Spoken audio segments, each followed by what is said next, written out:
जय हिंद सभी को। 24 अप्रैल का शिफ्ट 2 का पेपर लेकर आपके बीच आ चुके हैं। कंटिन्यू हम लोगों ने देखो 22 अप्रैल का पेपर किया था शिफ्ट 1, शिफ्ट 2 और शिफ्ट 3 का। उसके बाद हमने 23 अप्रैल का भी पेपर किया शिफ्ट 1, शिफ्ट 2 और शिफ्ट 3 का। आज 24 अप्रैल का शिफ्ट 1 का करवा दिया है, ये शिफ्ट 2 का है। तो अगर थोड़े से लेवल बढ़ रहे हैं पेपर में, साइंस जो है थोड़ी सी टफ हो चुकी है, साइंस मुश्किल है, मैथ रीजनिंग आसान है, मैथ रीजनिंग बहुत ईजी आ रहा है। आपको केवल HCF LCM निकालने को दिया जा रहा है, केवल आपको औसत बताने को दिया जा रहा है, नॉर्मल सा लाभ हानि प्रतिशत निकालने को दे रहे हैं। तो मैथ रीजनिंग आसान है, पर जीके और जीएस अब थोड़ी थोड़ी टफ होती जा रही है। जीएस का लेवल जो है बढ़ने लगा है। तो चलिए क्लास को, सेशन को शुरू करेंगे। उससे पहले एक एक बार जल्दी से शेयर कर देना और अपने हर एक दोस्त तक इस वीडियो को, इस सेशन को पहुंचा देना। इसके साथ साथ सभी लाइक बटन प्रेस करेंगे, और अगर आपने अभी तक भी हमारे इस चैनल को सब्सक्राइब नहीं किया है तो सभी सब्सक्राइब करके बेल आइकन को ऑल पर जरूर सेट कर लेना। चलो जी, क्वेश्चन नंबर 1 आपके सामने है यहाँ पे। बिहू नृत्य का संबंध किस राज्य से है? Bihu dance is related to which state? क्या होगा? बिहू कौन से राज्य से संबंध रखती है? ये कुछ दिन पहले शिफ्ट जो 22 अप्रैल को एग्जाम हुआ था उसमें पूछा था। तो बिहू जो है यह देखो असम राज्य से संबंधित है। बिहू का संबंध जो है असम से है। चलिए अगला सवाल है कि 86वां संविधान संशोधन कब हुआ? जो 86वां संविधान संशोधन है वो कब हुआ था? देखो इसमें बच्चे अच्छे से नहीं बता पा रहे थे कब हुआ या किस लिए हुआ, ये वो क्लियर नहीं थे, पर बोल रहे थे कि सर 86वां संविधान संशोधन से सवाल आया है। तो बात करें कि कब हुआ था, तो देखो ये 2002 में हुआ था, ठीक है। अब किस लिए किया गया था, तो इसको भी जरा सब कोई नोट कर लो। इसमें जो है देखो शिक्षा को मौलिक अधिकार के रूप में शामिल किया गया था, ठीक है। क्या किया गया था? तो शिक्षा को मौलिक अधिकार के रूप में शामिल किया गया था। चलिए अगला सवाल है कि कोशिका की आत्मघाती थैली किसे कहा जाता है? What is called the suicide bag of the cell? कोशिका की आत्मघाती थैली के नाम से किसको जानते हैं? कोशिका की आत्मघाती थैली कौन कहलाता है? तो कोशिका की जो आत्मघाती थैली है यह देखो लाइसोसोम को बोलते हैं। क्या हो जाएगा जवाब इस सवाल का? तो इस सवाल का जो सही जवाब है यह है आपका लाइसोसोम। चलिए अगला सवाल क्या है? अगला सवाल यहाँ पे है देखो आपके सामने कि सर्वाधिक साक्षरता दर वाला केंद्र शासित प्रदेश कौन सा है? सर्वाधिक साक्षरता दर वाला राज्य कल पूछा था जिसमें आपका जवाब केरल था। अब आज पूछा है कि सर्वाधिक साक्षरता दर वाला केंद्र शासित प्रदेश कौन सा है? तो सर्वाधिक साक्षरता दर वाला जो केंद्र शासित प्रदेश है यह देखो लक्षद्वीप है।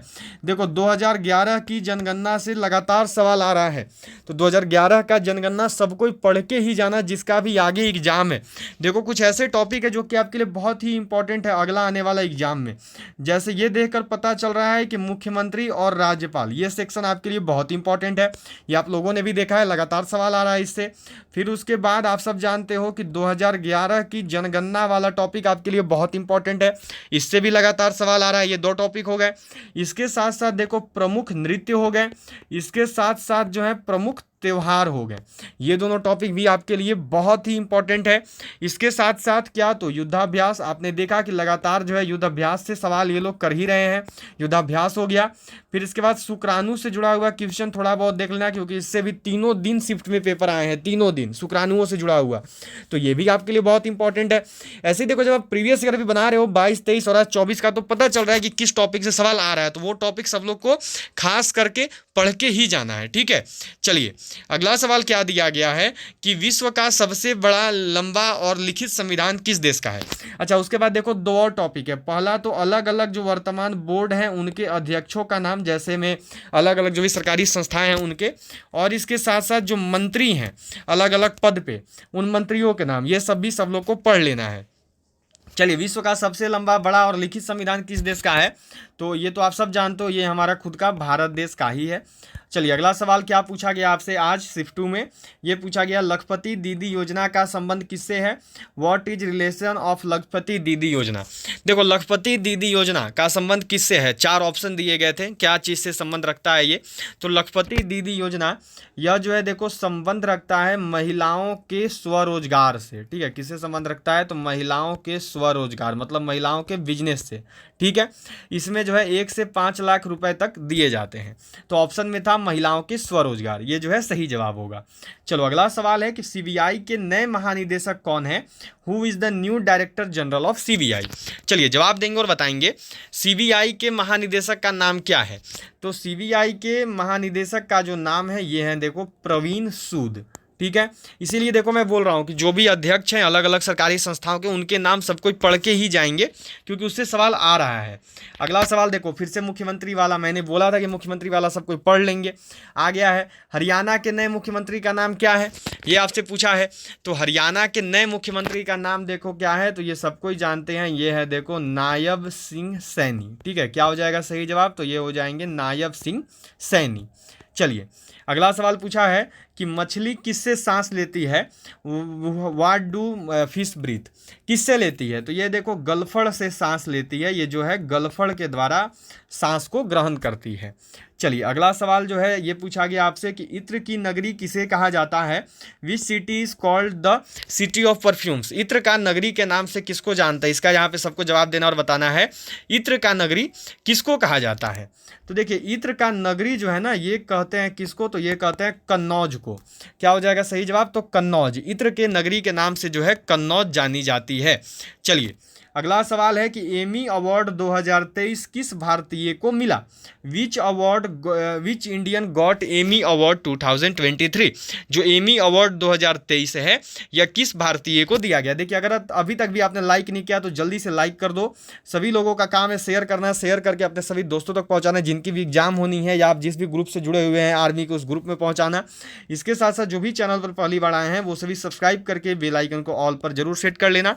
सवाल किया गया है एमी अवार्ड 2023 किस भारतीय को मिला है, तो नाम नोट करेंगे, ये है देखो एकता कपूर। ठीक है, जो एकता कपूर है इनको एमी अवार्ड 2023 मिला है। अगला सवाल है कि मनुष्य पृथ्वी पर किस बल के कारण रहता है। चलिए जवाब दीजिएगा और बताइएगा, जो मनुष्य है ये पृथ्वी पर किस बल के कारण रह पाता है, जो मनुष्य है ये पृथ्वी पर किस बल के द्वारा रहता है। तो जो मनुष्य है ये पृथ्वी पर आप सब जान रहे हो ये रहता है गुरुत्वाकर्षण बल के द्वारा। क्या होगा सही जवाब, तो ये हो गया गुरुत्वाकर्षण। ठीक है, चलिए अगला सवाल है आपका, यहाँ पर क्या पूछा गया है, ये है कि सर्वाधिक तन्य धातु कौन सी है, which is the most ductile metal, सर्वाधिक तन्य धातु कौन सी होगी। चलिए सभी जवाब करेंगे और बताएंगे। तो मुझे लगता है सबको लगभग पता है, सर्वाधिक तन्य धातु जो है सोना है। ठीक है, सर्वाधिक तन्य धातु कौन सी है, तो ये सोना होती है। अगला सवाल पूछा गया है आपसे कि अंडे देने वाला जीव कौन सा है, विच एनिमल लेज एग्स। देखो इसमें ऑप्शन था, ठीक है, ऑप्शन अलग अलग दिया हुआ था, ऑप्शन में के अनुसार जो है सही जवाब होता। तो ऑप्शन में बच्चे ने बताया कि बाकी जो है पशुओं के नाम थे, केवल एक पक्षी का नाम था वो था कौवा, और कौवा ही जो है ये अंडे के रूप में अपने बच्चे को जन्म देता है, तो कौवा यहाँ पर सही जवाब होगा। ठीक है, बाकी चार ऑप्शन में जानवरों के नाम थे, पशुओं के नाम थे। अगला सवाल है फरवरी 2024 में भारतीय थल सेना के अध्यक्ष कौन है। देखिए वायुसेना का पूछ दिया, थल सेना का पूछ दिया, जल सेना का भी पूछ ही दिया है, तो ये सब ध्यान में रखिएगा। फरवरी 2024 में भारतीय थल सेना के अध्यक्ष कौन है, तो फरवरी 2024 में ये आप सब जानते हो कौन है अध्यक्ष भारतीय थल सेना के, तो ये हैं देखो मनोज पांडे जी, जो सही जवाब है ये है मनोज पांडे। चलिए अगला सवाल पूछा गया है गोपी डायरीज पुस्तक के लेखक कौन है, who is the author of the book Gopi diaries. चलो बताएंगे और करेंगे। गोपी डायरीज जो पुस्तक है यह किसके द्वारा लिखा गया है।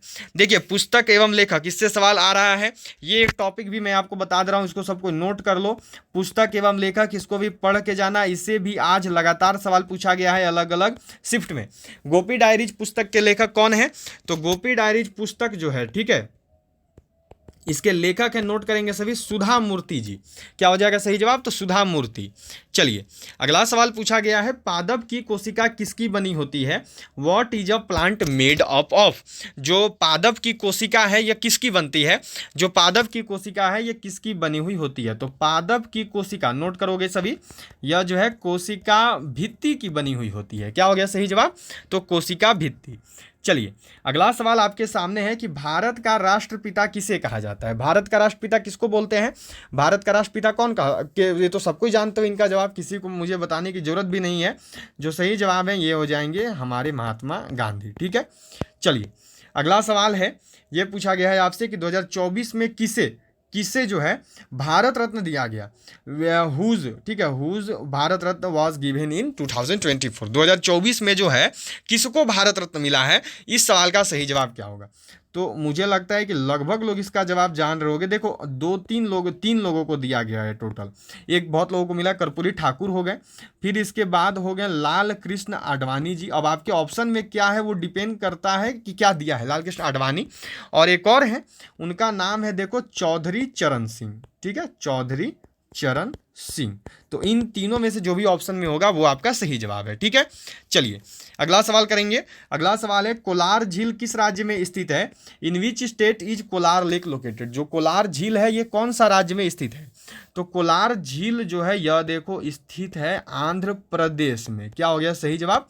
आंध्र प्रदेश हो जाएगा। ठीक है, चलिए अगले सवाल पे चलते हैं। अगला सवाल है कि दिसंबर 2023 में राजस्थान का मुख्यमंत्री कौन बना?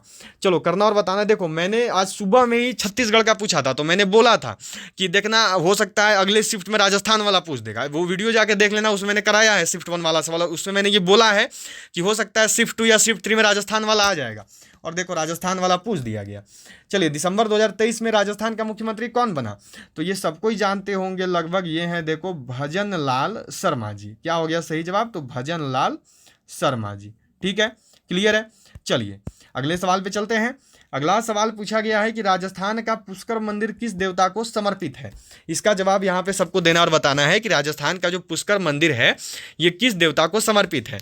तो राजस्थान का जो पुष्कर मंदिर है ये याद रखिएगा भगवान ब्रह्मा को समर्पित है। ठीक है, ये एकमात्र मंदिर है भारत में जो कि आधिकारिक रूप से भगवान ब्रह्मा को समर्पित है। राजस्थान का पुष्कर मंदिर ये ब्रह्मा जी का है। चलिए अगला सवाल है आपका कि लोहड़ी हवन यज्ञ में छज्जू नृत्य किस राज्य में किया जाता है? देखो लोहड़ी ऐसे मुख्य रूप से कहाँ कहाँ होती है आप सब जानते हैं, पंजाब हरियाणा में होती है। ठीक है, तो ये भी हो जाएगा। साथ साथ देखो जो छज्जू नृत्य स्पेशल जोड़ा है तो यहाँ पर आपका जम्मू कश्मीर भी हो जाएगा, क्योंकि वहाँ पे छज्जू नृत्य किया जाता है। तो ऑप्शन में क्या होगा वो देखना था, जम्मू कश्मीर है या पंजाब है या हरियाणा है, जो भी है वो सही जवाब होगा। ठीक है, अगला सवाल है 2011 की जनगणना के अनुसार सबसे कम जनसंख्या घनत्व वाला राज्य कौन सा है? देखो मैं हमेशा बोल रहा हूँ 2011 का जनगणना, जितने भी लोग एग्जाम देने वाले हो इसको पढ़ लो। ठीक है, इसको मतलब कि पढ़ के ही जाना, ये नहीं छूटना चाहिए। 2011 की जनगणना के अनुसार सबसे कम जनसंख्या घनत्व पूछा है, तो सबसे कम जनसंख्या घनत्व किस राज्य का है? तो ये यहाँ पर चलिए बताइएगा। तो ये मैं दे रहा हूँ आपको होमवर्क। ठीक है, देखते हैं कौन कौन इसका जवाब देते हैं। ये आपके लिए होमवर्क है। होमवर्क में जरा बताना कमेंट बॉक्स में कि इसका सही जवाब क्या होगा। ठीक है, चलो अगला सवाल है, ओलंपिक में भाला फेंक में किसे स्वर्ण पदक मिला? ओलंपिक में भाला फेंक में किसको स्वर्ण पदक मिला है? तो ये तो आप सबको जान ही रहे हैं, ये कौन है? तो ये चलिए जल्दी से सभी जवाब देंगे और बताएंगे। ओलंपिक में भाला फेंक में किसे जो है स्वर्ण पदक से सम्मानित किया गया है? सही जवाब क्या होगा? ओलंपिक में किसे दिया गया भाला फेंक में? देखो ये वाला सवाल जो है थोड़ी देर पहले ही मैंने कराया था सब। हाँ जी, तो सही जवाब क्या होगा? तो ये सबको ही जानते हो, जो सही जवाब है ये है देखो नीरज चोपड़ा। ठीक है, क्लियर है सबको यहाँ पे। चलिए इसी के साथ अभी से क्लास को, सेशन को यहीं पे एंड कर रहे हैं। मिलेंगे आपसे कल और मिलेंगे आपसे अगले शिफ्ट 3 के पेपर के साथ। ठीक है, अगले शिफ्ट 3 के पेपर के साथ मिलते हैं। तब तक के लिए जय हिंद जय भारत। सभी जाते जाते क्लास को, सेशन को लाइक कर देंगे, सभी शेयर कर देंगे। सभी जो है जाते जाते क्लास को लाइक करिएगा, शेयर करिएगा, और अगर आपने अभी तक भी चैनल को सब्सक्राइब नहीं किया है तो सभी सब्सक्राइब करके बेल आइकन को ऑल पर जरूर सेट कर देंगे। तब तक के लिए जय हिंद जय भारत।